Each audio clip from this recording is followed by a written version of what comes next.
अस्सलाम वालेकुम, मेरा नाम है ज़ुहैब भट्ट और आप देख रहे हैं सिटी 42 पर ईद के पहले दिन बड़ी ईद की बड़ी खुशियां।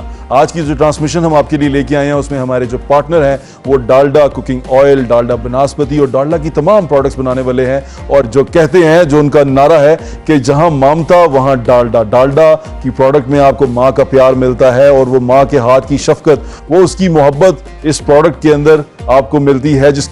मैं इसलिए कह रहा हूँ कि विटामिन ए, विटामिन ई और तमाम जो बुनियादी न्यूट्रिशंस हैं वो आपको इस कुकिंग ऑयल में, इस बनास्पति में, इवन उसके अब कॉर्न ऑयल में भी दस्तयाब हैं। तो आज की ट्रांसमिशन का आगाज़ करते हैं। हमारे आज के जो मेहमान हैं, सबसे पहले हमारे सीनियर हैं, मेरे उस्तादों के उस्ताद हैं सलीम बुखारी साहब। सर, आपको बहुत बहुत ईद मुबारक और यहाँ हमारे साथ मौजूद होने का बहुत शुक्रिया। Thank you so much. उसके साथ हमारी बहुत प्यारी मैडम अनीला ज़हीर मौजूद हैं, जो एक समाजी कारकुन भी हैं, बहुत सारे अवार्ड्स भी ले चुकी हैं इंसानी खिदमत के ऊपर, और स्पेशली बच्चों के लिए और यतीम और नादार बच्चों के लिए बहुत काम कर रही हैं। उस पर भी इनसे बात करेंगे। आपका भी बहुत शुक्रिया, आपको बहुत बहुत मुबारक।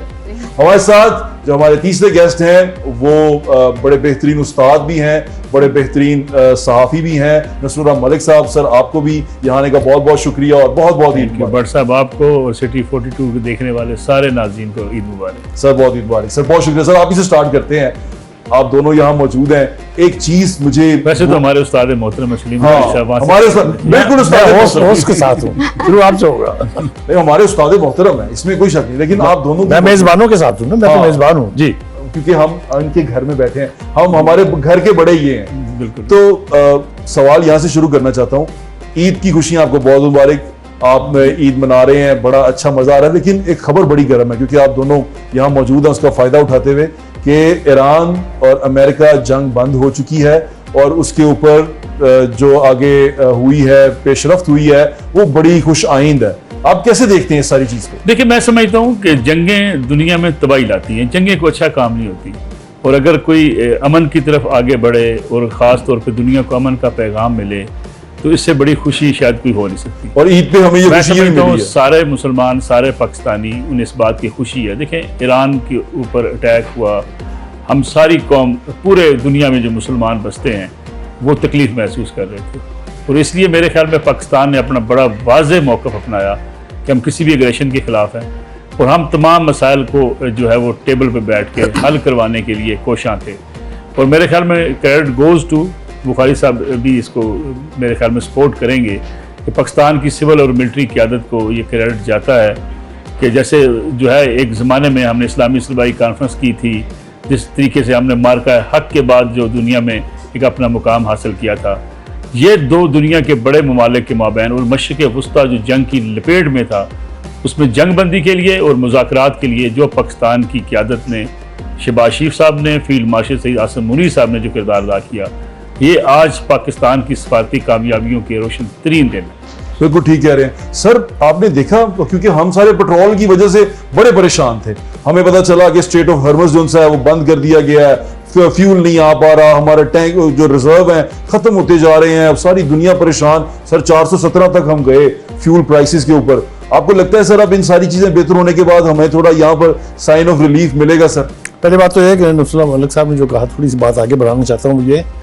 कि जितनी भी जंगें हमने देखी हैं, ख़ासतौर से first world war, second world war की बात कर लेते हैं हम, लाखों की तादाद में लोग मरे, उसमें जान से गए, लेकिन अल्टीमेटली सोल्यूशन आया टेबल के ऊपर बैठ के। अब यही अब भी साबित हुआ है कि हम ऑलमोस्ट वर्ज पर थे तीसरी वर्ल्ड वॉर की।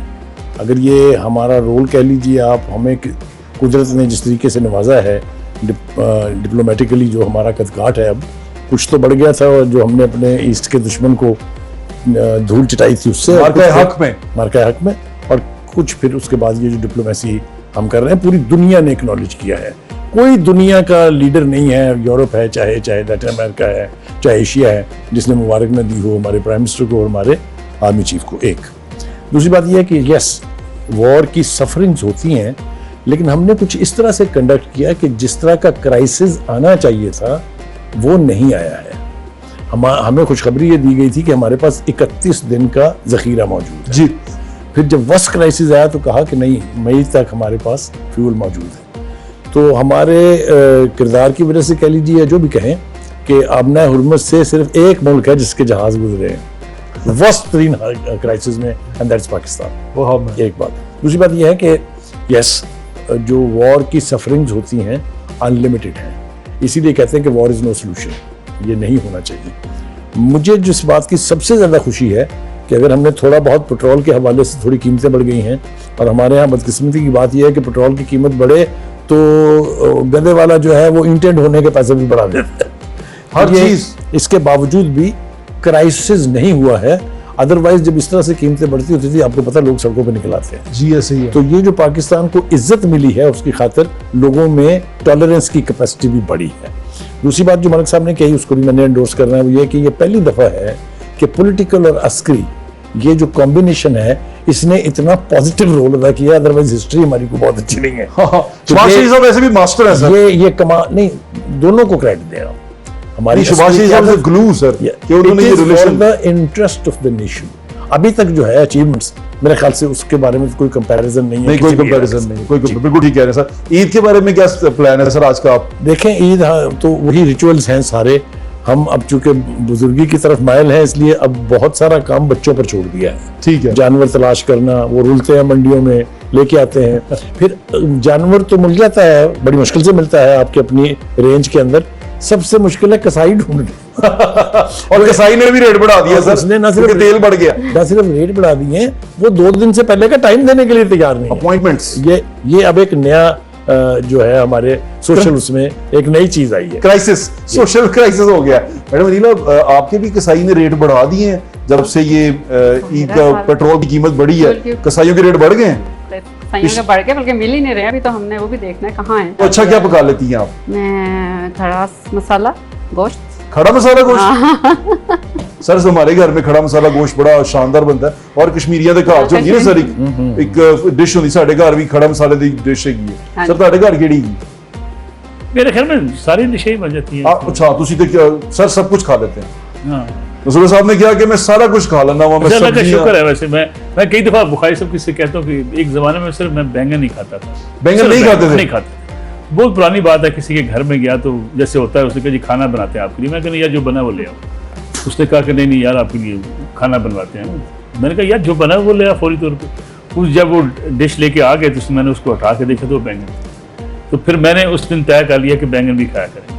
तो ऐसी कोई चीज़ नहीं है जो हलाल हो और जो पकती हो पाकिस्तान में, वो मैं ना खाता। लेकिन ये ईद के हवाले से, खासतौर से बकरीद के हवाले से, बारबेक्यू इज जो हर घर में होगा, चाहे वो चिकन, चाहे वो टिक्का है, चाहे वो कबाब है, चाहे यानी बारबेक्यू ना हो बकरीद के ऊपर बहुत रेयर घर ऐसे सबसे पहले तो कलेजी पकती है ना, अदरवाइज ये it's a way of life. वैसे कलेजी के बाद हमारी ख्वाहिश होती है कि जो नमकीन गोश्त पानी में डालें, प्याज टमाटर डालें, बंद कर दें और उसके बाद खा लें। उसका वो जो यखनी बनती है ना उसकी, सर आप उसी पीती सर? नहीं जी नहीं, तो सर रोश कहते हैं, उसे क्या कहते हैं? रोश कहते हैं। रोश बलोची डिश है। बलोची डिश है basically। बलोची डिश है रोश। सर आज पाकिस्तान च लाहौर च पंजाब च बड़ी फेमस हो रही है रोश, क्योंकि मोस्टली लोगों ने डॉक्टरों ने ना मिर्चा मना करतियां ने कि हुण तू मिर्चा नहीं खानियां। रोश की जो लेगेसी है ना, वो बलूचिस्तान के साथ साथ केपी केपी में भी है। रोश वहां से भी आता है, और सिज्जी बलूचिस्तान। अच्छा, हर इलाके के जो डिफरेंट एक स्टाइल है। बलूचिस्तान में आलू भी उसमें डाल देते हैं, केपी में बाज का तो आलू डालते हैं। फिर दूसरी बात असल में ये है कि उसको आप समझिए कि सिंपल गोश्त को जो है पकाया जाता है, कोई बहुत मसाले उसके अंदर नहीं होते, लाइट सा गोश्त होता है। अगर आप खा भी लें तो आपको पता ना, फिर आप जैसा बट साहब खाने वाले हो तो पूरी कढ़ाई खा सकते हैं। इत्तेफाक करते हैं नसरुल्लाह मलिक साहब की बात से कि अब हम चेंज होते जा रहे हैं। कुर्बानी जो उसका रिचुअल था, जो पूरा उसकी एक फॉर्मेशन होती है, उससे हम दिखावे की तरफ ज्यादा चल रहे हैं। उन्होंने इसको फैशन कहा है, मैं इसको कंपटीशन कहता हूँ। जिन जिनके पास पैसा है वो कुर्बानी करने का एक बाकायदा टूर्नामेंट होता है कि कौन सबसे महंगा बकरा लाया है, कौन सबसे महंगा बैल लाया है। ये स्पिरिट नहीं है कुर्बानी की। कुर्बानी इज ए रिलीजियस रिचुअल जो हमें सिर्फ फॉलो करना है एक नबी की सुन्नत के तौर पर। बेशक उसमें कंपटीशन कहीं था ही नहीं। बिल्कुल ऐसे ही। अगर आप उस एरा में वापस जाएं तो वो तो रेबल होते थे, और वही दुम्बों के और या भेड़ों के, वहाँ तो बकरे का तो ये कॉन्सेप्ट यहाँ का है ना, वहाँ तो ही नहीं है, और दिखावा नहीं था। वहाँ दिखावा नहीं था। इधर तो अम्मी कहती हैं कि तस्वीर खींच के फुप्पो नु भेज, जरा पता चले कि खोजा बकरा आया है। हाँ, तो बल्कि आप भी आज ये करती हैं कि अपनी नंद को भेजती हैं तस्वीर खींच के कि जी, ये मैं तस्वीर बकरा सा भेजती बच्चा हूँ। है। हमारे सारी नंद के घर ही कुर्बानी होती है। अच्छा। जो बकरा गाय और मेरे हस्बैंड के अभी वहीं बैठे हैं सारे, अच्छा, तो वहीं हो रहा होता है सारा आप कुछ। दिखाती नहीं है उनको, बच्चों की पुप्पो को, कि ये देखो हमारा बकरा चेक करो, नहीं तुम क्या नहीं बकरा नहीं, इनके लेके पप्पा ऐसे नहीं है। कंपटीशन नहीं करती? नहीं, कोई कंपटीशन, कोई कंपटीशन नहीं, कोई कंपटीशन नहीं। मतलब आप बताती भी नहीं है किसी हमसाये को कि देखो हमारा बकरा, तो आगे नहीं, वैसे देखो। मैं देखी होती हूँ जो लेके बच्चे घूम रहे होते हैं ना, बच्चे आपस में करे बात, इनकी मैं इनको एग्री करूंगी कि वाकई बच्चे भी लेके ना बाहर कि हमारा बकरा बड़ा है, हमारा बकरा ये है, मैं बच्चों की बातें सुन रही होती हूँ ना। अच्छा, ये असल में ठीक नहीं रहता। हम लोग ना इसकी स्पिरिट से हट गए हैं। बिल्कुल ठीक सही कह कह रहे रहे हैं। हैं। वही साहब ठीक है, मैं थोड़ा सा इसकी वजाहत करना चाहता हूँ। ये जी है, सर। ये जितने भी इस्लाम के अंदर फेस्टिवल्स है ना, वो सारे थे 3 ऑब्जेक्टिव्स के लिए। एक ये कि आपके करीब करीब के जो दोस्त अहबाब रिश्तेदार हैं वो किसी एक जगह पे इकट्ठे हो जाएं, तो it was a social event. बिल्कुल ठीक है। दूसरा ये था कि आपने कुर्बानी की, इसके 3 हिस्से हैं। एक जिसने किया वो रखेगा, एक जो है वो हमसायों का और रिश्तेदारों का, और तीसरा गरीबों का। Look at the spirit of this ritual, कि जिसको साल भर में गोश्त नहीं मिलता है उस तक पहुंचे वो। हम पता नहीं इसको रिलीजियसली फॉलो करते हैं या नहीं करते हैं, बट अगर हम इसकी स्पिरिट पर जाएं तो ये एक इतना बड़ा सोशल इवेंट है और समाजी इवेंट है कि आप शेयर कर रहे हैं हर एक के साथ एक लेवल पे। उसी बकरे का गोश्त आप घर में रख रहे हैं, उसी का आप बांट रहे हैं, उसी का आप गरीबों को दे रहे हैं। बिल्कुल ठीक लेकिन है अगर सर। आपने 2 राने भी रख ली हैं, दस्ती भी रख ली है, पुठ भी रख ली है, तो बाकी बन देता है। सर वो करीबी लोगों को देने से नहीं, वैसे ही कहते हैं ना, एक mix छोटा सा करके एक छोटा सा ब्रेक ले लें, ब्रेक के बाद वापस आते हैं। बड़ी ईद की बड़ी खुशियां जारी हैं। Welcome back. बड़ी ईद की बड़ी खुशियां हम जारी हैं। हमारे बहुत खूबसूरत बड़े प्यारे मेहमान भी हमारे साथ मौजूद हैं। हमारे पार्टनर हैं डालडा कुकिंग ऑयल और बनास्पति बनाने वाले। अब डालडा का एक और बड़ा अहम उन्होंने मुझे बताया कि ये फॉर्मेट है स्टैंड अप पाउच। अब ये देख रहे हैं कि यहाँ खड़ा है, इट्स स्टैंड अप पाउच। ये बड़ा यूटिलिटी इसकी बहुत ज्यादा है कि आप घर में अगर आप बॉटल नहीं रख रहे तो आप इसको इस तरह रखें और इस्तेमाल करें। और ये डालडा का जो कुकिंग ऑयल है, ये कॉर्न ऑयल में भी इनका ये स्टैंड अप पाउच मौजूद है और ये आप बड़े अच्छे तरीके से किचन में इस्तेमाल कर सकते हैं। आपको ये परेशानी नहीं होगी कि ये कहीं गिर जाएगा या इसके लिए स्पेशल आपको कंटेनर रखना पड़ेगा। It's a very useful and handy thing. तो अनिला जी, आपसे पूछना मैं ये जानना चाहता हूँ, जानना तो सारे ही चाहते हैं, खातून आप हमें तीनों में आप ही हैं जो अब हम किचन के साथ हमारा ज्यादा ताल्लुक नहीं। आपका है वैसे ताल्लुक? नहीं जी, बिल्कुल। सर आपका? सेरेमोनियसली है, सर कितना है? मतलब महीने में एक दफा तो करते ही हैं। Sir seriously? Oh absolutely, sir क्या करते हैं? एब्सोल्युटली। वो ये 4-5 चीजें अनोखी मेरी जो चीज आ है गई। वो मतलब है जो फरमाइश की जाती है मुझसे बनाने के लिए। एक तो है चने की दाल और गोश्त। वाह सर, दाल गोश्त पकाते हैं आप? हाँ जी, और उसमें गोश्त सिर्फ गर्दन का पड़ता है और कोई गोश्त नहीं लगता उसमें। हाँ। और वो जिस तरह से मैश होके कभी सर इसका मतलब पहले आप यखनी निकाल के गोश्त डालते होंगे, फिर गर्दन का गोश्त तो यखनी निकाल के बनता है। अगर मैंने आपको बता दिया आप बनाना शुरू हो जाएंगे। आप आके पहले मेरे घर खाएं, मेरी तारीफ करें, फिर बताऊं। सर उसके साथ उबले हुए चावल खाऊंगा सर, 7 उबले हुए चावल मिलेंगे, है ना सर? Yes, ओहो absolutely. ये डन हो हमें गया। दावत मिल गई। ये है असल में सही लाहौर की, क्या कहते हैं ना उसको, Right. बेसिक डिशें। और ये दुनिया में चले जाए आपको मजा नहीं आता। जो बुखारी साहब कह रहे हैं ना कि वो गर्दन का गोश्त स्पेशल डाला, चने की दाल। चने की दाल, अब वो चने की दाल जब भुनी होगी फिर उसको सर उसमें सर आप कोट रहे हैं। बता हाँ। मुश्किल है पकानी देना। सर मैं उन्होंने घर इशारा कराया था कि हाँ कोट लगने से ताकि सर वो चने की जड़ा है ना वो मोटा वो खत्म हो जाए और वो दाल हलीम की तरह हलीम के नम बाद, नम मुंह में पानी आना शुरू हो गया है ना। आप भी कोई इस तरह की कोई स्पेशल चीज नहीं, और तो किचन में जाती रहती हैं? मैं किचन में जाती रहती हूँ, लेकिन आजकल जैसे आपने पूछा ना कि मैं खातून, मेरे घर में मेरे हस्बैंड भी कुकिंग करते हैं, मेरे बेटे भी कुकिंग करते हैं। हस्बैंड का तो मुझे पता है ना, वो है क्यों ना? कुकिंग करते हैं। हाँ, तो मेरे उनकी दोनों आपकी मैंने खाना सर कतर च खाता है। अच्छा वाह जी मैं वाह। उन्होंने मेहमान ਰਿਹਾ ਸੀ, ਮੇਰਾ ਟ੍ਰਾਂਜ਼ਿਟ ਹੈਗਾ ਸੀ, ਲੰਬਾ ਟ੍ਰਾਂਜ਼ਿਟ ਹੋ ਗਿਆ ਤੇ ਮੈਂ ਉੱਥੇ ਰੁਕਿਆ, ਉਹਨਾਂ ਨੇ ਖਾਣਾ ਖਵਾਇਆ ਸਰ। ਉਹਨਾਂ ਦੇ ਹੱਥ ਦਾ ਵੀ ਖਾਣਾ ਖਾਦਾ, ਉਹਨਾਂ ਨੇ ਕਿਹਾ मैं भी पकाया है। अच्छा, अभी किसी दिन अपने बेटों का खिलाऊंगी, बड़ा बेटा वो भी इधर पका है, लेते हैं? वो भी पका लेते हैं। सर बच्चे जिन्हों ने ਇਹਨਾਂ ਦੀ ਫੈਮਿਲੀ ਸਾਰੇ ਮਰਦ ਖਾਣਾ ਪਕਾ लेते हैं, ਇਹ नहीं पका सकते। नहीं मैं पका लेती हूँ। ये मुझे लगना शुरू हो गया, आपको लगना शुरू हो गया? नहीं नहीं, असल में मगर गोश्त मैं बताती हूँ, उनके गृहस्थी के अलावा काम देखे ना। नहीं आप मैं बताती हूँ गोश्त से मुझे दूर किसने किया। अब ये पूछे ना मैं गोश्त क्यों नहीं कम पकाती हूँ, डॉक्टर क्यों ने? खाती हूँ? नहीं, मेरे हस्बैंड ने, क्योंकि ये मेरे कजन है। तो जब शादी से पहले ये कुर्बानी खुद करते थे, ज़िबा इन्होंने खुद करना है घर में। उसके बाद जो सीढ़ी होती थी ना, वो लटका देते थे एक जगह, ये गुजरेगी वहाँ से, और वो उनको महंगा पड़ गया। उनको ये नहीं पता था मेरे साथ ही शादी हो जाएगी, तो वो फिर सीरी लटका के हो सकता है जादू की डराने से ना। है सर। हो ये तो ये जानवर का यही हिस्सा है उसके जिस्म का जो इस काम के लिए इस्तेमाल होता है। ये तो मैंने सोचा ही नहीं वैसे। हाँ हो सकता है कि वो जादू के लिए इस्तेमाल की जाती हो। तो और वो सीरी में आप उसके- उनके सिर पड़ गई बिल्कुल उनके हुआ यही है, वो उनको बाद में पता लगा। लेकिन ये जादू ऐसा है जो सर चढ़ के बोल रहा है। सर वो फाइनलिस्ट नदीम भाई के सर पे चढ़ा ਗਿਆ ਵਾ चढ़ सर गया। ਤੁਸੀਂ ਕੁਝ ਪਕਾ ਲੈਂਦੇ ਹੋ नहीं मुझे खास कुछ चीज़ पकानी नहीं ਤੁਸੀਂ ਮੈਨੂੰ ਦੱਸਿਆ ਵੀ ਸੀ ਕਿ मैं एक हैप्पीली मैरिड आदमी हूं मैं किचन में बहुत कम नहीं तो इसका मतलब है मैं नहीं हूँ हैप्पीली मैरिड। सर आप अब उसमें एक इजाफा मैं और कर दूंगा, कर दे सर। इजाजत दे। वो है कि मेरा किचन में दाखिला बंद है। बंद है उसका ख्याल ये है कि मैं घी की तबाही कर देता हूँ, मैं मसालों का बेड़ा गर्क कर देता हूँ, मैं हर उस चीज में अदरक डाल देता हूँ जिसमें नहीं डलता है। किचन में बर्तन फैला देते एक होंगे ये। फसाद है, हाँ। और फिर ये कि वो जो कुछ मैं छोड़ के आता हूँ पकाने के बाद वो फिर- वो उसको संभालना और फिर किचन समेटना एक फैसाना हिसाब नहीं है। रहता। तो किचन में मेरा दाखिला बंद है, लेकिन फरमाइश करने वालों में वो शामिल है। क्योंकि वो दाल का नाम आ गया है वो तो बस एंड हो गया ना मैं मुझे ये अच्छोपाई लग गई है कि मैं उन जाके ਤੁਹਾਡੇ ਹੱਥ ਦੀ दाल खावा मैं ना यहाँ जितने भी पार्टिसिपेंट बैठे हैं सबको इनवाइट कर रहा हूँ कि मेरे घर कि बुखारी साहब की तरफ दाल की दावत है सर बिल्कुल, बिल्कुल तो भी की है सर मैंने लाजमी मैडम अनीता और मेरे आपको भी है। हस्बैंड भी आए हुए हैं वो पाकिस्तान। हमारे दोनों गेस्ट को ये तो बता दें कि आपको एक सीएम का अवार्ड भी मिला और दूसरा अवार्ड कौन सा मिला मुझे वो विजडम इंटरनेशनल की तरफ से एक Wisdom सीएम के वाले? पंजाब की बेटी का जो फर्स्ट स्टार्ट हुआ था लास्ट ईयर उन्होंने दिया था, तो उसमें एक मैं भी थी पूरे पंजाब में से। ये किस चीज पे मिला ये आपको हमारे सोशल एक्टिविस्ट हम अच्छा ये अपने NGO अपने इदारे के बारे में थोड़ा सा बताइए क्या करते हैं आप उसमें हमारे पास चाइल्ड केयर होम है, उसको हम ऑर्फनेज तो नहीं बोलेंगे क्योंकि चाइल्ड केयर होम है, चाइल्ड केयर होम है हमारा वो। तो उसमें हमारे पास 100 बच्चे हैं, बच्चियों का लहदा घर है, बच्चों का बेटों का लहदा है, और ओल्ड एज होम है हमारे पास। उसमें हमारे पास अभी हमने लास्ट ईयर रिसेंट मतलब स्टार्ट किया क्योंकि इसका रेवेन्यू कैसे जनरेट करते हैं हमारे बहुत अच्छे डोनर्स हैं ये अल्हम्दुलिल्लाह। सब डोनर बेस्ड डोनर है बेस्ड नहीं, अगर नहीं होता तो फिर हम खुद हैं।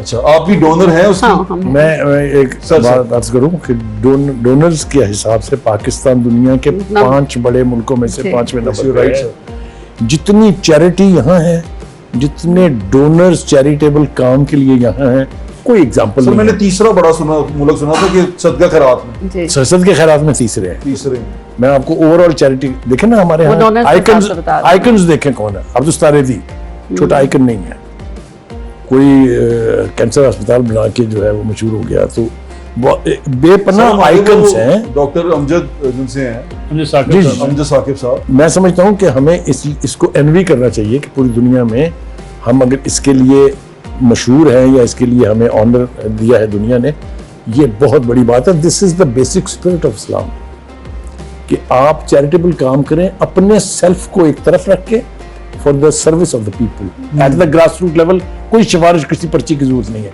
ये बहुत बड़ा काम है and I compliment this lady. हाँ मैं इसी को कह रही थी कि अच्छा, एक दूसरा? हमारे एक बहुत अच्छे डोनर उन्होंने भी 10 एकड़ जमीन हमें दी है, उसमें हमने 1000 बच्चा करना है, 500 बच्चे बच्चियाँ, तो माशाल्लाह एक वो जो बड़ा आपको project है। सगिया के पास आपने जी, जी, प्रोजेक्ट जी, शुरू जी, करना जी, है जी। अच्छा वो वहाँ पर आप क्या बनाएंगे ये बच्चों का पूरा एक बॉयज़ का लहदा हॉस्टल भी होगा, फिर उसके अंदर स्कूलिंग भी उसी के अंदर, सारा कुछ ही हॉस्टल है छोटा सा, वो सारा पूरा एक बहुत बड़ा प्रोजेक्ट है हमारा। मलिक साहब मैं एक खबर पढ़ रहा था कि ये जो हमारे यहाँ सदका खैरात, अब जैसे मैंने बुखारी साहब ने भी जिक्र किया कि हम इतनी बड़ी तादाद में सदका खैरात भी करते हैं, चैरिटी भी करते हैं, सारा कुछ करते हैं। इसके अलावा पाकिस्तान में जो बेगर की इंडस्ट्री है, जो भीख मांगने वाले हैं, वो भी $1 बिलियन इंडस्ट्री है। यानी $1 बिलियन सर 43 बिलियन के करीब कहीं ये आती है, जिसमें इतने पैसे रोजाना एक फकीर इकट्ठे करके लेके जाता है। फकीर और उसको कुछ करना नहीं है, बस उसने खड़े रहना है और करना। हमारे यहाँ पे कानूनी तौर पे ये एक जुर्म भी है, भीख मांगना, गदागरी एक जुर्म है, उसके बावजूद चलती रहती है। ये क्या माजरा क्या है सर? देखिए बुनियादी वजह ये है, उसको आप दूसरे एंगल से देखें, उसका मतलब ये है कि लोग खैरात करना चाहते हैं। ये अलग एक बहस है कि जनाब फ़कीर जो रोड्स पे खड़े हैं, ये गदागरी है, ये नहीं होनी चाहिए, इसके ऊपर कानून साजी भी है। लेकिन आप तसव्वुर कीजिए ना कि वो अगर पैसे बनाते हैं या इकट्ठे करते हैं तो इसी सोसाइटी से करते हैं। ये सोसाइटी खैरात करती है, लोगों को, गरीबों की मदद करती है। और देखिए दूसरी बात ये है कि जो इंसान दुनिया में आया है, अगर तो अपनी ज़ात के लिए आया है तो फिर उसके वजूद का कोई फ़ायदा नहीं दुनिया में। और यही हर मज़हब ने सिखाया, यानी यही इस्लाम ने आपको सिखाया। और इस्लाम की भी जितनी जो आपकी इबादत हैं, जो आपके फ़राइज़ हैं, कोई ऐसा नहीं है कि जिसको आप ये समझें कि उसका बाकायदा कोई किसी एक सोच, एक मकसद के बगैर आपको करना पड़ रहा है। ये जो कुर्बानी है, कुर्बानी का मकसद क्या है कि आप अतात का ऐलान करते हैं, आप एक नबी की सुन्नत को इसलिए ज़िंदा करते हैं कि आप अपना वसाइल कुर्बान करते हैं, आप लोगों में, गरीबों में गोश्त बांटते हैं जो पूरा साल नहीं खा पाते, आप अपने जो है इर्द गिर्द अपने अजीज़ों को गोश्त बांटते हैं। तो ये आपके अंदर जो आपकी ट्रेनिंग जो होती है पूरे साल में, जो एक कोर्स ये भी आपको दिया जाता है। लाइक आप रोज़ा रखते हैं, वो भी आपकी एक ट्रेनिंग है। हत्या कि मैं तो लोगों से देखिए कहता हूँ कि जब आपको अल्लाह अपने घर बुलाता है तो आपको 2 चादर क्यों देता है? एक चादर आप बांधेंगे, एक आप लपेट लेंगे। ये 2 कफन की चादर है, ये आपको एहसास दिलाती है कि तुम्हारी औकात ये है, एक दिन तुमने जाना है और इन 2 चादरों में जाना है। और ये सादगी सिखाती है आपको, आजी सिखाती है। फिर जो झुकना अल्लाह के, हाँ अल्लाह बैठ के भी कहता है नमाज पढ़ लेते भाई, आप ऐसे बैठ के कलमा पढ़ते हो और आपकी नमाज हो जाती है। फरमाया नहीं, रुकू करोगे, सजूद करोगे, झुकोगे और झुकने को आपके आजी पैदा होगी, फिर आपको बंदगी आपके अंदर पैदा होगी कि आप अल्लाह के बंदे हो। इसलिए ये जो माशाल्लाह मैडम का काम है, मैं समझता हूँ यही काम है सोसाइटी का। आप लोगों के लिए अगर फलाह बहबूद के लिए, लोगों की खैर खाई के लिए अगर आप कुछ काम नहीं करते तो आपके वजूद का कोई फायदा नहीं है। और सबसे बड़ा फायदा ये देखें ना, फरमाया जो यतीम के साथ खड़ा होगा और मेरे साथ ऐसे खड़ा, हजूर सुन के हदीस है कि मेरे साथ से जैसे उंगलियां जुड़ी हैं ऐसे मेरे साथ खड़ा होगा।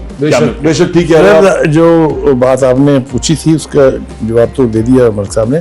उसका एक एस्पेक्ट जो है उसका जिक्र बहुत जरूरी है। सर मैं ये वापस ब्रेक से आके ले लूँ, एक छोटा सा ब्रेक ले लें। ये बात बड़ी अहम है क्योंकि गदागरी हर तरफ फैलती जा रही है और हम कई दफा पे उस पर तंग भी हो जाते हैं, बहुत ज्यादा प्रॉब्लम भी क्रिएट हो जाती है और कानूनी तौर पे मना भी है। बुखारी साहब से आगे इसका जवाब लेते हैं। Take a break. Welcome back. आपको बड़ी ईद की बड़ी खुशियां बहुत बहुत मुबारक हों। एक छोटे से ब्रेक पे हम गए थे, ब्रेक पे जाने से जो बात कर रहे थे उस बात पे जाने से पहले आपको बता दूं कि हमारे आज के पार्टनर है डालडा कुकिंग और बनास्पति बनाने वाले, जहां मामता वहां डालडा। तो भाई साहब आप मुझे बता रहे थे कि ये गदागरी एक लानत है। मैं उसकी तरफ आता हूँ। बहुत खौफनाक काम है ये, मलिक साहब ने बिल्कुल ठीक कहा। लेकिन मैं बताऊं कि इस्लाम में उन लोगों के जिनके पास वसाइल नहीं है, जिनके पास काम नहीं है, जो माजूर है, उनके लिए खैरात है, उनके लिए ज़कात है, उनके लिए बेपनाह प्रोविजंस हैं। ये रिचुअल्स ईद के जो है, बकरीद के जो हैं, बड़ी छोटी ईद के हैं, शबरात के हैं और बहुत सारे रमज़ान में, तो ये तो प्रोविजंस ऑलरेडी मौजूद है। लेकिन अब तो ये बैगरी माफिया बन गई है। जो 43 बिलियन की बात आप कर रहे हैं वो तो लोगों को जहाजों में बिठा के सऊदी अरब भेजते हैं भीख मांगने के लिए। That's the crisis. ये है क्रिमिनल एक्ट। ये माफिया तोड़ने चाहिए। बड़े लोगों को पाकिस्तान की जो बदनामी हो रही है बाहर, आप उसका तसव्वुर नहीं कर सकते कि वहां पर बाकायदा जहाजों में बिठा के, वहां होटलों में ठहरा के भी, क्योंकि वहां तो या डॉलरों में मिलेगी या रियालों में मिलेगी। आप इसका कला कमा अगर ना किया तो पाकिस्तान की बहुत बदनामी हो रही है। एक अच्छा, दूसरी बात यह है कि लॉ तो बन गया, बिल्कुल आपने ठीक कहा, कानून है, गैर कानूनी है, इम्प्लीमेंटेशन कहाँ है? हर चौक में तो आपको घेरे खड़े होते हैं, गाड़ी की ब्रेक आपकी लगी नहीं और आपको दोनों तरफ से लोग चिमटे नहीं है। सर यहाँ पर एक इशारा है लाहौर में फिरदौस मार्केट का, मैंने सुना है सर, उसमें श्योर नहीं हूँ मैं, कि वो खराब हो गया था तो फकीरों ने ठीक करवाया सर पैसे इकट्ठे करके। बिल्कुल आप ठीक कह रहे हैं। हाँ, तो खड़े होते हैं तो वो सही बात करे, गाड़ी रुकती नहीं है। और फिर नहीं, ये नहीं है कि वो आके खड़े हो गए, दे नॉक योर ग्लास। मतलब बात डर जाते हैं ऐसे, आप इरिटेट होते हैं और अचानक कोई नॉक करता है, डर जाते हैं। तो ये तो मतलब है इट्स ए फेलियर और ऑफ आवर अथॉरिटीज कि वो इस लानत को खत्म करें। गरीब की मदद करने के लिए महकमे है ना आपके यहाँ, जो ये बैतुल माल है, ज़कात है, सब माल है नहीं, और दारुल अमान है, वहां जाके खवातीन को रखा जा सकता है जो सड़कों। अच्छा, दूसरी बात ये कि सेहतमंद खातून सारा दिन 2 बच्चे एक स्कूल लेके तो खड़ी रह सकती है, घर जाके किसके बर्तन मांज के कमाने के लिए तैयार नहीं थे। इसकी तो कोई इजाजत होनी। इसी तरह से बंदे, सेहतमंद बंदा आ रहा है, वो बैठा हुआ जिसमें 2 माचियां हाथ में पकड़ी हुई हैं, तो सिगरेट भी पी रहा है, साथ सिगरेट पी रहा है। तो मतलब कहने का ये है कि इस कर्ज को खत्म करना चाहिए। ये इस्लाम की स्पिरिट के खिलाफ है। बिल्कुल ठीक कह रहे हैं आप। क्या कहना चाह रहे हैं? मैं यही कहना चाह रही थी, जब मैंने बोला ना कि फ्लाइट पे, वो मेरे साथ हुआ एक्सपीरियंस, मैंने देखा है। मैं ना ऐसे बैठी हूँ विंडो सीट पे, तो एकदम साथ वाली लड़की बोली ये क्या है, तो वो हमसे जहाज में पैसे मांग रही है। और मैंने उसको डांटा है कि तुम जाके पीछे बैठ जाओ, क्या कर रही हो, मेरे पास वीडियो भी है। जहाज में, प्लेन में जो ये बता रहे थे ना कि बाहर भेजे जाते हैं, आते हैं, जहाज में बैठी है तो वो आके टेक ऑफ से पहले वो आके हमसे पैसे मांग रही है। उसने कहा जाते जाते मैं यहाँ पे भी काम कर जाऊँ, और मेरे पास पैसे मांग रही। हाँ, मेरे पास वीडियो है। बेपनाह लोगों को अब डिपोर्ट किया जा रहा है। मोहसिन नकवी ने जब से वहाँ थोड़ी सी कदगन लगाई है, तो आप देखिए कुछ को तो सवार नहीं होने दिया जा रहा है, कुछ अंदर जाके बैठ जाते हैं, उनको निकाल के बाहर लाया जा रहा है। उनके पीछे माफियाज के लोग खड़े हुए हैं जिन्होंने उनकी टिकटें खरीदी हैं, जिन्होंने उनकी वहाँ पर होटलों में बुकिंग कराई हुई है, और साथ उनके एजेंट वहाँ बैठे हुए हैं जो उनसे सारा दिन की जो पैसे हैं वो लेंगे, और उनके साथ कमिटमेंट है कि हमने आपको हज कराया है और हम आपको साथ ये पैसे भी देंगे। अब आप ये देखते हैं, मैंने आपसे पूछा जा रहा था कि ये सीसीटीवी कैमरा जो हमारे सेफ सिटी के लगे हुए हैं, ये चालान तो कर देते हैं, सारा कुछ करते हैं, ये मॉनिटर नहीं करते कि हर इशारे पे एक गदागर, 4-5 गदागर मौजूद हैं और डिफरेंट सेट्स में है, एक वो रेडी पे है, एक ने बैसाखी पकड़ी हुई है, एक ने बच्चा उठाया हुआ, डिफरेंट सेट्स लगे हुए हैं। अब तो टाई लगा के भी कुछ बच्चे फिर रहे हुए हैं। देखिए मसला ये है कि ये आपकी इंतजामी नाकामी है। यस, आप कुछ अरसे बाद आपको ये कंपेन नजर आती है, लोगों को पकड़ा जा रहा है, उठाया जा रहा है, लेकिन चंद दिन बाद फिर वो वापस मौजूद होते हैं। मेन मार्केट में एक साहब है, वो भीख वहाँ मांग रहे होते हैं, तो कई दफ़ा मुझे भी रोकते हैं, तो मैं उससे कहता हूँ क्या हाल चाल है, वो कहता है जी अपना ऑफिस ठीक चल रहा है। वो कहता है ये मेरा ऑफिस है, सुबह मैं ड्यूटी पे आता हूँ, शाम से, तो बाकायदा ऑफिस है। उन्होंने एक दफ़ा इंतज़ामुल हक साहब को रोक के कहा जी मुझे घर में AC लगाना है। तो इंतज़ाम साहब ने कहा भी तुझे AC की क्यों ज़रूरत है, वो बकौल उसके। तो कहता है मैंने इंतज़ाम साहब से कहा कि भाई आपके बच्चे AC में नहीं सोते, तो मेरे बच्चे AC में क्यों नहीं सोए। तो वो कहता है इंतज़ाम साहब मुझसे नंबर ले गए, तो उन्होंने मेरे घर में बाद में AC भी लगवा दिया। मजा है ना भीख मांगने अच्छा, अब वो बाकायदा जो है मेन मार्केट जो है फिरदौस मार्केट का जो चौक है, उसमें आपको मुस्तकिल वो लोग नजर आएंगे जो बाकायदा उनका जो ये नहीं उनका एरिया है वो।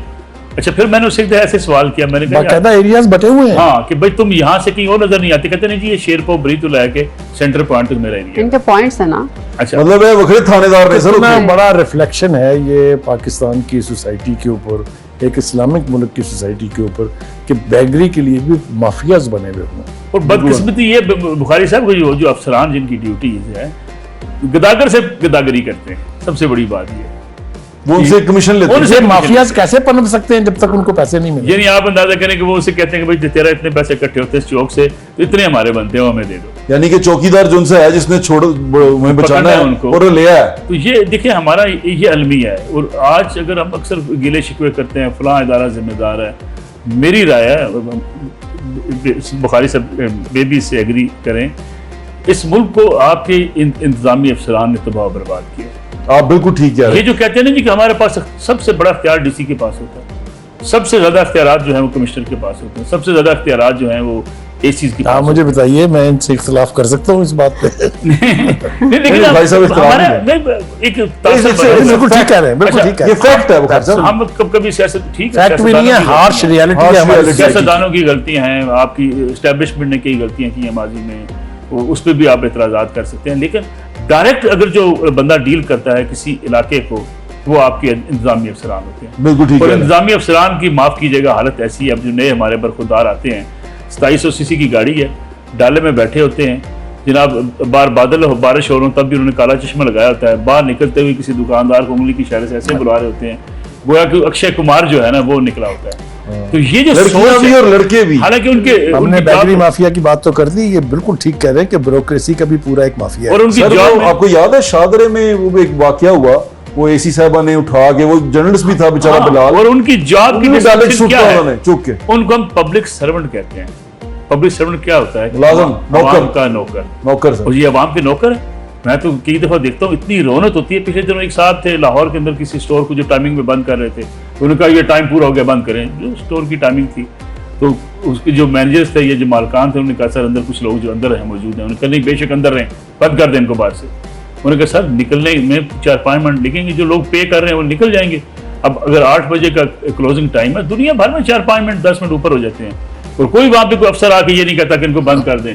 अब उन मौसूफ को पता है कि वो आपको बंद करके चलान कर जाएंगे, उसके बाद कोई बेचारा उनको छुड़वाने वाला नहीं है। कोई ये जो सोच है, ये मैंने कई दफा मैंने जिक्र किया है। ज़फ़रुल्लाह खान जमाली साहब एक बार अफसरान के इजलास से खिताब कर रहे थे, ग्रेड 2021 के ऑफिसर्स थे। उन्होंने बड़े दर्द दिल से कहा कि इस मुल्क की तबाही में जो किरदार है उसमें आपका बड़ा हिस्सा है। आप अगर जो है वो किसी की काम करना चाहें, लोगों के मसाइल हल करना चाहें, तो कोई आपके रास्ते में रुकावट नहीं। कुछ भी नहीं है सर, ये अगर मसला दिल से काम कर लेना सर, सारा कुछ शीशा हो जाए। अच्छा, जिस DC ने अपने दोस्त की कब्जे की जगह खाली करानी होती है, उसके लिए कोई रुकावट नहीं है। कोई रुकावट। अगर आपका कोई दोस्त है और वो आपके यार फलां कब्जा है, खाली करवा दो, 1 घंटे में आपको खाली हो जाएगा। इजी। अच्छा, जिस पुलिस वाले ने खाली करवाना, मुझे एक जज साहब दोस्त है हमारे, सेशन जज है, उनका कि फैमिली में एक फटा है जमीन का, तो वो मुझे बेचारगी में मुझे एक दिन फोन करके कहते हैं यार मेरे साला साहब की जमीन है, तो घर है, तो वो उस पर एक दूसरा भाई कब्जा करना चाहता है, उसको पैसा नहीं देना चाहता, तो पुलिस वाले ने उसको उठा के रात को बाहर फेंका और मेरी सास को भी निकाल दिया। मैंने कहा यार आप सेशन जज हो, कहता भाईजान वो तो सिर्फ एसपी की गल चल रही है। बिल्कुल देखिए, उसने उठा के बार कब्जा दे दिया। बिल्कुल ऐसे ही है सर। जब आप करना चाहें तो इसका मतलब ये कि आप आवाम के मसाइल हल कर सकते हैं और पूरी पावर और अथॉरिटी आपके पास है। एक छोटा सा ब्रेक लें, ब्रेक के बाद वापस आते हैं, आपको ये से ज्वाइन करेंगे। आखिरी जो कुछ बातें हैं, कुछ बहुत अच्छी बातें जो रह गई हैं, डिस्कस करते हैं। Take a break. Welcome back. बड़ी ईद की बड़ी खुशियां जारी हैं और हम आपसे गुफ्तगू भी कर रहे हैं। हमारे पार्टनर्स हैं डालडा कुकिंग ऑयल बनास्पति बनाने वाले, और उनका ये कहना है कि जहां मामता वहां डालडा। अच्छा बुखारी साहब, अब इसको कंक्लूजन की तरफ लेके जाते हैं। बड़ी ईद के ऊपर एक जिंदगी आपने माशाल्लाह गुजारी है, माशाल्लाह आपने इस शहर के तमाम उतार चढ़ाव, बल्कि पूरी हमारे सियासत के उतार चढ़ाव देखे हैं। एक चीज ऐसी जो जेन जी आपको सुन रही है, जो हमारी नस्ल के लोग, मेरे बाद आने वाली नस्ल के लोग आपको सुन रहे हैं, कोई आप एक ऐसी एडवाइस करना चाहें कि ये एडवाइस है, ये कामयाबी की कुंजी है, वो क्या होगी? मेरे ख्याल से अगर इस पाकिस्तान को आगे बढ़ना है, इसमें तरक्की करनी है, हमारे यूथ को नॉन पार्टीजन हो जाना चाहिए, क्योंकि मुस्तकबिल के मेमार हैं। ये मैंने नहीं कहा है, ये हमारी जनरेशन की जितनी लीडरशिप रही, उन्होंने कहा कि youth are the builder of our future. वो अगर नॉन पार्टीजन हो जाएंगे, पार्टियों का शिकार नहीं होंगे, इस मुल्क को तरक्की करने से दुनिया की कोई ताकत नहीं रोक सकती। नॉन पार्टीजन कैसे नहीं होंगे? हम तो कन्विंस हो ही जाते हैं। देखें, मैंने अर्ज किया। अच्छा, आपने वो इंडिया वाला देखा है, कॉकरोच पार्टी? क्या हुआ है?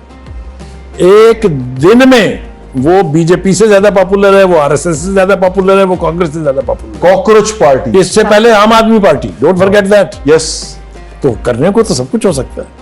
यानी कि नई जनरेशन इतनी पावरफुल है ही वो, सिर्फ पावर ही वो है पाकिस्तान में, और कोई पावर है ही नहीं। और वो लेकिन फटे हुए हैं, वो मिसगाइडेड है। There all missiles but they are misguided missiles. उनको सिर्फ गाइडेड मिसाइल करना चाहिए। बिल्कुल ठीक है। आप क्या कहेंगी, हमारी नौजवान नस्ल आपको सुन रही है, आप स्पेशली इसके बारे में बताएं। आपको ऐसा लगता है कि ये आगे जाके आपको उनसे उम्मीदें हैं, क्योंकि आपके अपने बच्चे भी जेन जी हैं? जी जेन जी। कैसे संभालती हैं आप उनको? मैं कैसे संभालती हूँ? मैं अपने पुराने वाले स्टाइल में, जो पेरेंट्स ने हमें जिस तरह पाला था ना, तो मैं समझती हूँ कि वैसे ही पालना चाहिए था।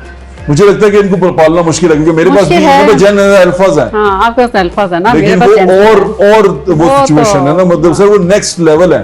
लेकिन जेन अल्फाज नेक्स्ट लेवल है सर, वो ये जेन जी के भी बाप हैं, उनको आप कुछ नहीं कह सकते। नहीं, इनका ये है कि जैसे हम उनको प्रैक्टिकली करके दिखाएंगे हम क्या कर रहे हैं, हम जो करेंगे ना वो वही देखते हैं, उसको फॉलो करते हैं। मैंने मेरे बेटे को इसी तरह ही है। साढ़े वाले साहब सानू गाला कट मतलब सर कोई ऐसी गाली नहीं होती जो हमें नहीं निकाली हो ना बाबा जी ने। मेरा थोड़ा सा 2-4 चीजों से इख्तिलाफ है। जी सर। एक तो ये जो हमने जेनजी का खौफ बिठा लिया है ना, लोग समझते हैं, मेरा ख्याल है इससे दुनिया बड़ी मुख्तलिफ है। ये खाली और ज़हन लोग जो होते हैं दुनिया में कभी इनकलाब बर्पा नहीं करते, मेरा अपना ख्याल है। खाली और ज़हन लोग दुनिया में कभी कोई दुनिया की डायरेक्शन सेट नहीं कर सकते।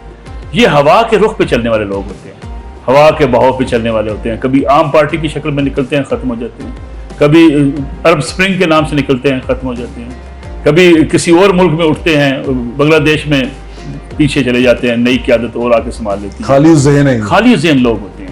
और खाली ज़हन लोग दुनिया में कभी कोई ऐसे वाक़यात रूनुमा नहीं कर सकते जो दुनिया को लीड कर सके। हाँ, टेम्परेरी बहुत ज्यादा, इसलिए कहते हैं ना कि हाइप क्रिएट हो जाती है। इसलिए कहते हैं कि जो पानी के बहाव पे जो बहने वाले लोग होते हैं वो दरिया का रुख नहीं बदल सकते। दरिया का रुख जो है वो स्टेटस को होता है, हमेशा याद रखिएगा। और स्टेटस को कभी तोड़ा नहीं जाता, स्टेटस को अंदर उसके अंदर स्पेस बनाई जाती है।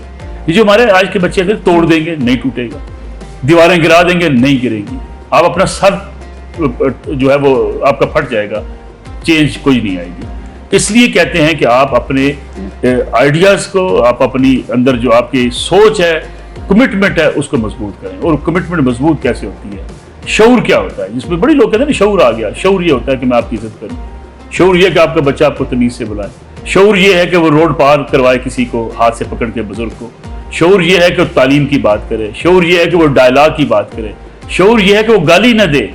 अब देखें, हम कहते हैं शऊर, मैंने कितनी गहरी बात कर रहे हैं साहब, समझ रहे हैं ना? पाकिस्तान के अंदर जो ये बातें उठी ना, क्योंकि वो हिट कहीं और कर गई। नहीं, मैं ऑनेस्टली आपसे कह रहा हूँ, सही कह रहे हैं। मुझे लोगों ने कहा, कई बच्चों से मैं मिला, एक दफा सच्ची बात है, मेरे अपने बच्चे ने कहा, मेरी उसके साथ कुछ 4, 5, 6, 10 दिन डिबेट होती रही, फिर मैंने उसको कायल कर दिया। वो डिबेट क्या थी? ये आज से 10 साल पहले जो डिबेट शुरू, abuse is not a crime. वो कहा गाली कौन सा जुर्म है? हाँ, मैंने गाली दी, उसने गाली दी, चला गया, घर चले गए। मैंने कहा दुनिया में गाली देना, देखिए सबसे ज्यादा फरमाया गया तुम में से जो है वो बदतमीज शख्स जो है वो सबसे ज्यादा बुरा शख्स है। जिसका इखलाक अच्छा नहीं है। यानी तुम में से बेहतर वो जिसका इखलाक अच्छा है। आपको तो इखलाक दे के भेजा गया, आपको इखलाक सिखाया गया। और दुनिया की सिविलाइज्ड जो कौमें होती हैं, जिन्होंने दुनिया में, देखे ये बड़ी खूबसूरत किसने बात लिखी, उसने कहा जिस कौम को तबाह बर्बाद करना हो वहां से इंटेलेक्चुअल्स जो हैं वो उठा लिए जाते हैं, छीन लिए जाते हैं। इंटेलेक्चुअल्स जिस सोसाइटी में नहीं होते वो सोसाइटी आगे नहीं बढ़ती, वो फिर भीड़ होती है, ऐसी दौड़ होती है, एक मॉब होता है। वो एक जमाने में कभी उनको कोई वर्गला के ले जाता है, कभी कहता है मेरे पाँव में जूते नहीं, उसके पीछे चल पड़ते हैं। एक कहता है मेरी शलवार फटी है, कमीज फटी है, कोई उसके पीछे चल पड़ता है। दूसरा आता है कहता है कि जनाब दीप जिसका महल्ला दीप में जले, वो उसके पीछे चल पड़ता है। मैं आपको एक छोटा सा वाक़या सुनाता हूँ। जी जी। एक दफा ये हुआ कि मैं मिस्त्री शाह में रिपोर्टिंग कर रहा था, तो वो एक साहब जलसा होना था, ये साहब सुभाष साहब और इनका जलसा था। तो एक साहब ने मुझे आवाज़ दी, इधर आ भाई गल सुन, अब माइक तो साड़ी भी रिकॉर्डिंग कर। जैसे लाहौर में आपका तो स्टाइल होता है ना। तो मैंने उसको कहा जी कि यार मैं जलसा कवर करने, उन्होंने कहा नहीं हमारी आप बात दें। तो मैंने उसका आगे माइक कर दिया, अपने कैमरामैन से कहा, वो तैयार खान साहब इधर आपके साथ ही होते हैं। तो मैंने कहा तैयार खान यार इनसे रिकॉर्ड कर लें। तो मैंने माइक आगे किया, उसने कहा जी कोई लाहौर में काम नहीं है, सारे पैसे मॉडल टाउन में लग गए, सारे गुलबर्ग में लग गए, ये हो गया वो हो गया। तो इतनी देर में ख्वाजा साद रफीक साहब ने स्टेज से ऐलान किया कि जनाब कायदे अवाम और जनाब मियाँ शबाशी सब तशरीफ ला चुके हैं। उसने जोर से मेरे माइक को हाथ मारा पीछे का, कहा हट पीछे, और बब्बर शेर आ गया, दूर से आवाज चुमियां दे रहा था। ये खाली ज़हन लोग होते हैं और यही सियासी जमातें जो हैं वो डिक्टेटरशिप बनाती हैं। आप बताएं इस मुल्क में डिक्टेटर कौन से हैं? सियासी जमातें। वो डिक्टेटर इसलिए है कि आगे जो है वो गूंगे बहरे खाली ज़हन लोग बैठे होते हैं।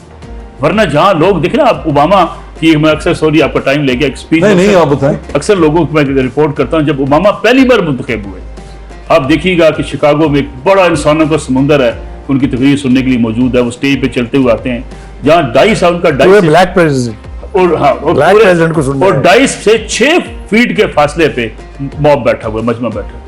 कोई आके मियां दे नारे नहीं बजा रहा स्टेज पे, कोई खान साहब की जीप के ऊपर नहीं चढ़ के बैठ रहा, कोई जीप को जो है वो बोसे नहीं दे रहा, वहां बैठ के तकरीर सुन रहे हैं।